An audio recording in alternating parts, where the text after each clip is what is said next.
আজকের এই ভিডিওতে কোনো চটে যাওয়া নয়, কোনো রেগে যাওয়া নয়। কুল ব্রেনে ভিডিওটা তৈরি হবে। সবার আগে বলো, সাকিবিয়ান ভাইরা বোনেরা, তোমাদের শীতকালীন পিকনিকটা কি কমপ্লিট হয়েছে? স্পেশালি আমার সাকিবিয়ান ভাই সালমান ভাই, ওয়াসিম ভাই, সুদীপ ভাই, তোমরা একত্রিত হয়ে একটা স্পেশাল পিকনিক করেছো তো? এটা কিন্তু ডেফিনেটলি করতে হবে। এবং আমরা সকল সাকিবিয়ানদের তরফ থেকে তোমাদের এই সেলিব্রেশনটা দাবি করছি, কারণ একটা এত বড় টেলিভিশন চ্যানেল তোমাদেরকে জাস্ট ফ্রেম দিয়েছে, তোমাদের ভিডিও দেখানো হয়েছে, তোমাদের ফুটেজ দেখানো হয়েছে। এর থেকে বড় আনন্দের ব্যাপার আর কি হতে পারে বলো? আজ তোমাদের এই তিনজনের জন্য সকল সাকিবিয়ানরা আমরা গর্বিত হয়ে উঠলাম। ভাবো তো আমাদের পাওয়ারটা কতটা, যে একটা টেলিভিশন চ্যানেলকে বাধ্য হতে হচ্ছে সাকিবিয়ানদের নিয়ে নিউজ করতে, এবং সেখানে তাদের বলতে বাধ্য হতে হচ্ছে। শাকিব খানের ভক্ত অর্থাৎ সাকিবিয়ানরা তো আবার পচা কথা বলবে, কমেন্টে নানান আজে বাজে কথা বলবে। না, আপনারা সুন্দর করে শাকিব খানকে অপমান করবেন, আর সাকিবিয়ানরা কি করবে? চুপ করে থাকবে, আপনাদের গিয়ে একটু চুমুকে আসবে। এটাই এক্সপেক্ট করেছিলেন তো আপনারা? নো নো নো, এই ভিডিওটা একদম কুল মাইন্ডে হবে। আমি পয়েন্টে পয়েন্টে কিছু কথা বলবো। যারা দেখতে চাইছো এই ভিডিওটা কেউ স্কিপ করো না। আর আমি স্পেশালি চাইবো যে আর টিভি চ্যানেলের কোনো না কোনো একজন আমার এই ভিডিওটা একটু দেখুক, আর আমাকে যদি রিপ্লাই করার ক্যাপাবিলিটি তাদের থেকে থাকে তাহলে তারা যেন আমায় রিপ্লাই করে। পয়েন্টে রিপ্লাই করতে হবে, কিন্তু আমি তাদের পয়েন্ট তুলে তুলে কথা বলবো। চলো একদম দেরি না করে পয়েন্ট তুলে তুলে কথা বলা যাক। আমার প্রথম পয়েন্ট, সোলজারের গল্পটা কি হতে চলেছে এটা আনন্দবাজার পত্রিকাকে কে জানালো, আর আর টিভিকেই বা কে জানালো? সেই ব্যক্তিটি কে যে সব গল্পটাই দুটো মিডিয়া চ্যানেলকে বলে দিয়েছে? যেখান থেকে আনন্দবাজার এই কথাটা তুললো যে সোলজারের গল্পটা শাহরুখ খানের জব তক হে জানের কপি, আর ঠিক সেই মকাটা নিয়ে একটু কোচলে কোচলে আবার একটু টিআরপির আশায় আর টিভি কি করলো, আনন্দবাজারের কথাটাকে টেনে একটা সুন্দরভাবে ভিডিও তৈরি করে ফেললো। আবারও তাদের টার্গেট কি? মেগাস্টার শাকিব খানকে অপমান করব। আর টিভির কাছে প্রশ্ন রাখছি, এই প্রশ্নটা আমি আনন্দবাজারের কাছেও রেখেছিলাম। আপনাদেরকে জনৈক কোন ব্যক্তি সে যে এটা বলল যে সোলজার সিনেমাটার গল্প জব তক হেই জানের কপি, যখন পরিচালক নিজে এটা অস্বীকার করছেন? ডিরেক্টর শাকিব ফাহাদ তিনি বলছেন এটা একেবারেই একটা ভুল তথ্য, যেখানে মেগাস্টার শাকিব খান নিজে প্রতিবেদনে জানিয়েছেন যে এটা কোনো সিনেমার কপি নয়। আপনারা কারা মশাই যে আপনারা বলছেন সোলজার সিনেমাটার গল্প জব তক হে জানের কপি? তার মানে বলতে হবে আপনারা তো ডিরেক্টরের থেকেও ভালো বোঝেন সিনেমা। আপনাদের এত বুদ্ধি এলো কোত্থেকে? আর যদি এত বুদ্ধি এলো, বানান তো একটা 50 কোটি টাকার ছবি বাংলাদেশে দাঁড়িয়ে। আর টিভির তো প্রচুর টাকা আমি শুনেছি। আপনারা তো খুব রিচেস্ট একটা হাউস, একটা কোম্পানি। বানান, একটু বানান বানান একটা মৌলিক, এমন একটা মৌলিক গল্প নিয়ে আসুন যেটা দারুণ একটা কিছু হবে। এটা গেল আমার প্রথম পয়েন্ট। আমার দ্বিতীয় পয়েন্ট, কি বলছেন? মেগাস্টার শাকিব খান হচ্ছেন কপি খান আপনাদের কথা অনুযায়ী। প্রথম লাইনটা কি বলছেন? শাহরুখ খানের নামের আদলে শাকিব খান, তার অরিজিনাল নাম মানে শাকিব খানের অরিজিনাল নাম ছিল মাসুদ রানা, শাহরুখ খানের নামটার মতন একটি নাম রেখে শাকিব খান। আচ্ছা, শাকিব খানের নামটা ইন্ডাস্ট্রিতে শাকিব খান কে রেখেছিলেন? আর টিভি আপনারা জানেন আসলেই কি শাকিব খানের নামটা শাকিব খান নিজে রেখেছিলেন, নাকি ইন্ডাস্ট্রির বয়োজ্যেষ্ঠ কেউ একজন রেখেছিলেন? এই প্রশ্নটা আমি আপনাদের রাখলাম, আপনাদের কাছে রাখলাম। আমি কিন্তু জানি সেই বয়োজ্যেষ্ঠর নাম কি। আমি আপনাদের কাছে জানতে চাইলাম যে মাসুদ রানাকে শাকিব খান নামটা দিতে হবে, এটা কে ঠিক করেছিলেন, কে দিয়েছিলেন এই নামটা? কমেন্ট করবেন। দ্বিতীয়ত, এই যে কপি কপি বলে এত অপমান করলেন মেগাস্টার শাকিব খানকে আপনারা, আমাকে দেখান তো আজকে বলিউড বা সাউথ ইন্ডিয়ান ফিল্ম, মানে আপনাদের অ্যালিগেশনটা তো এটাই ছিল, আপনারা দেবদাসের কথা তুললেন, তুলে বললেন যে শাহরুখ খানের দেবদাসকে কপি করে শাকিব খান দেবদাস বানিয়েছিল, যেটা নানান রকম ফুটেজ ইউজ করলেন কি জঘন্যভাবে অপমান করার জন্য মেগাস্টার শাকিব খানকে। যাই হোক, তো আপনারা এতটাই এতটাই মানে অজ্ঞ, মানে কিছু জানেন না, পড়াশোনা তো নেই আপনাদের, একদম পড়াশোনাটা নেই, শুধু শাকিব খানকে অপমান করবেন টার্গেট করেই বসেছিলেন। বলতে পারবেন, এই প্রশ্নটা আপনাদের কাছে রাখছি, প্রথম দেবদাস কে তৈরি করেছিলেন? আচ্ছা, আমি আরেকটা বিষয় বলি, কথা সাহিত্যিক শরৎচন্দ্র চট্টোপাধ্যায়ের উপন্যাস দেবদাস, এই যে আজকে বলছেন না শাহরুখ খানের থেকে কপি করেছেন শাকিব খান, শরৎচন্দ্র চট্টোপাধ্যায় আমাদের বাংলার অ্যাসেট ছিলেন, বাংলার একটি সাহিত্য ছিল দেবদাস। এবং এই দেবদাস প্রথম তৈরি হয়েছিল 1935-এ, 1935 সালে তৈরি করেছিলেন প্রমথেশ বড়ুয়া, যিনি এই সিনেমাটা নিজে ডিরেক্টর হিসেবেও কাজ করেছিলেন, নিজে অভিনয়ও করেছিলেন। তারপরে দেবদাস তৈরি হয়েছিল বলিউডে, যেটা করেছিলেন দিলীপ কুমার।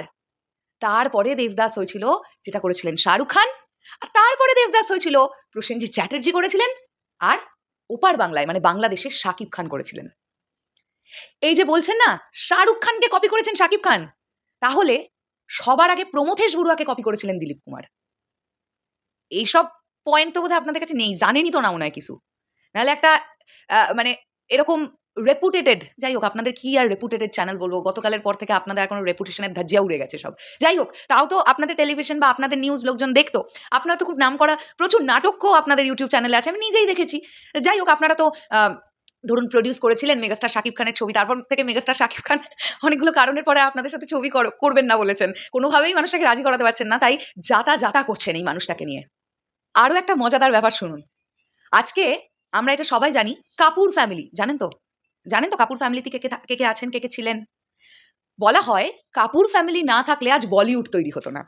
সেই কাপুর ফ্যামিলির যারা সেই সময়কার এক একজন লিজেন্ড ছিলেন, তারাও পর্যন্ত আমাদের বাংলার একজন ডিরেক্টরের সাথে বারবার রিকোয়েস্ট করতেন তার কাছে যে আমাদের একটা সিনেমা ডিরেকশন দিন না, আমাদের একটা গল্প দিন না। জানেন সেই বাঙালি ডিরেক্টরের নাম কি ছিল? সেই বাঙালি ডিরেক্টরের নাম ছিল সত্যজিৎ রায়। আর এই রিকোয়েস্টটা কে করতেন জানেন? রাজ কাপুর। সত্যজিৎ রায় বলতেন যে আমি ডিরেকশন দিতে পারবো না এই কারণ আমি হিন্দি ভাষাটার সঙ্গে অনেক বেশি সড়গড় নই, হিন্দি ভাষাটা আমার মাতৃভাষা নয়, তাই আমি আমার 100% দিয়ে ছবিটা ডিরেকশন দিতে পারবো না। তাই অনেক রিকোয়েস্ট আসার পরেও সত্যজিৎ রায় কিন্তু ফাইনালি কাপুর ফ্যামিলির সঙ্গে আর তার কাজ করে ওঠা হয়নি। পুরোনো দিনে যে সিনেমাগুলো ধরুন প্রচুর নাম করেছে, আজ থেকে চলে যান না 50-60 বছর আগে, একটু লক্ষ্য করলে দেখবেন ম্যাক্সিমাম সিনেমাগুলোর ডিরেক্টর নয় বাঙালি ছিলেন, টেকনিশিয়ানসরা ম্যাক্সিমাম ছিলেন বাঙালি। ইনফ্যাক্ট এখনো বাঙালিদের যা প্রতিভা, বাঙালিদের যা বুদ্ধিমত্তা, বাঙালিদের যা ক্রিয়েশন, বাঙালিদের থেকে প্রতিনিয়ত শিখছে অন্যান্য ইন্ডাস্ট্রি, শেখার চেষ্টা করে যাচ্ছে। আর সেখানে এই আপনাদের মতন চ্যানেল মেগাস্টার শাকিব খানকে অপমান করার নামে সমগ্র বাংলাকে অপমান করছেন। জেনে বুঝে করছেন। আপনাদের চ্যানেলটা বাংলার চ্যানেল নয়।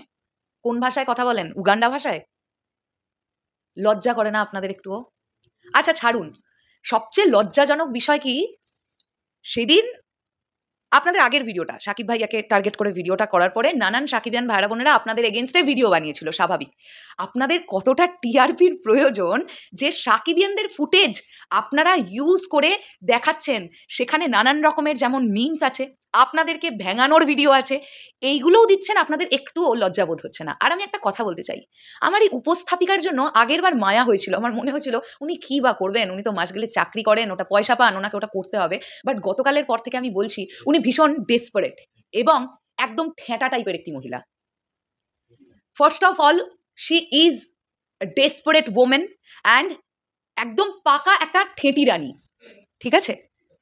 আমি একটা জিনিস মানি, আজকে আমি একটা চ্যানেল খুলে বসেছি, আমার চ্যানেল থেকে আপনারা ভিডিও দেখছেন। আরে ভাই, আমার তো এটুকু বুঝতে হবে যে আমি কোন খবরটা উপস্থাপন করলে আমার মান সম্মান হানি হবে নাকি মান সম্মানটা থাকবে।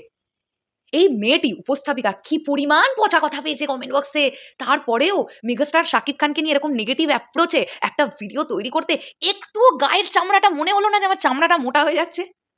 মানে এই মহিলা বা এই মেয়েটি তো কোনো একটা ফ্যামিলি থেকে বিলং করে।